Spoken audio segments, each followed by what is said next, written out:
Biographical data shows that His Majesty grew up in foreign lands. Thus, when he consented to take upon himself the burden of kingship and the status as head of state, it could be the reason why His Majesty was intent on getting to know his subjects. Starting in 1954, dense jungles and mountain ridges and cliffs in the remotest parts of Thailand were the spots where the Lord of the Land and his entourage of mixed ages paid their repeated visits. His Majesty used to ask about the speed hill tribe people walked. Having obtained the answer, he would proceed at an ever-increasing speed. Distance and height not only added up on the time it took us to walk, they also took a heavy toll of the entourage's physical endurance. A sole high-ranking official could keep up with His Majesty, but then he looked up above him and fainted on the spot. His Majesty had to bend down to grab him. His name was Sichai. We then alternated between pulling him along and carrying him all the way up to the top of the cliff.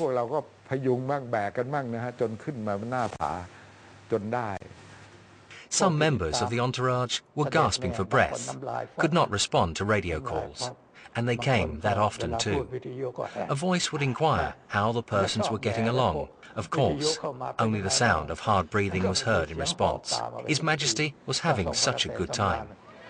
At the initial stage, it seemed His Majesty's first visits to different parts of the country were for the purpose of site surveying, as well as first-hand data gathering to learn the nature of problems his subjects were facing. It could probably be regarded as an orientation to the ensuing royal-initiated projects.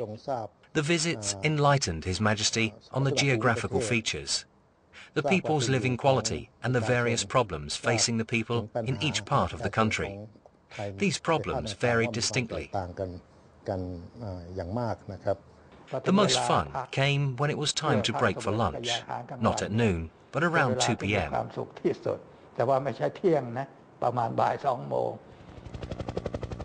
The road condition along the routes of His Majesty's visits, especially at the beginning of the reign, can be described as undeveloped. Up on high mountain tops, the only access is by air only. Many destination points were deep in the heart of the jungle, on high altitude. Many others could be accessed by dusty laterite roads infested with potholes.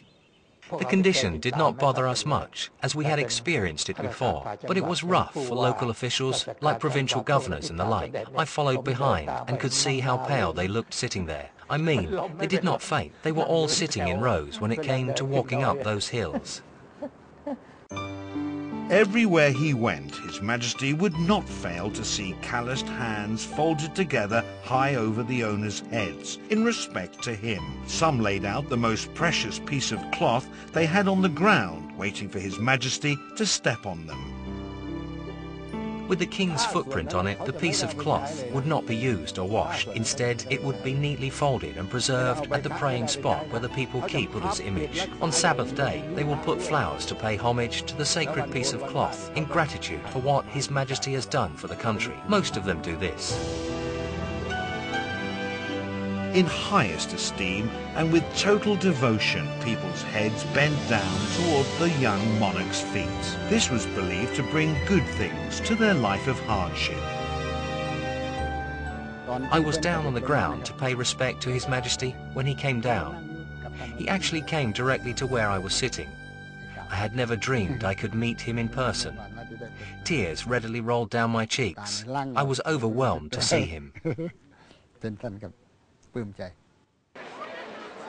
As His Majesty walked past them, those expectant eyes lit up in stark contrast with the harsh and weather-beaten faces from hard work. Thus, the people's delight and smiling faces could not conceal the traces of sufferings from His Majesty's watchful eyes.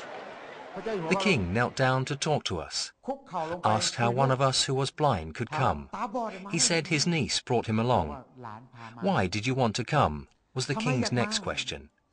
His voice was so gentle and soft. How I loved to hear his voice. He even embraced the old guy.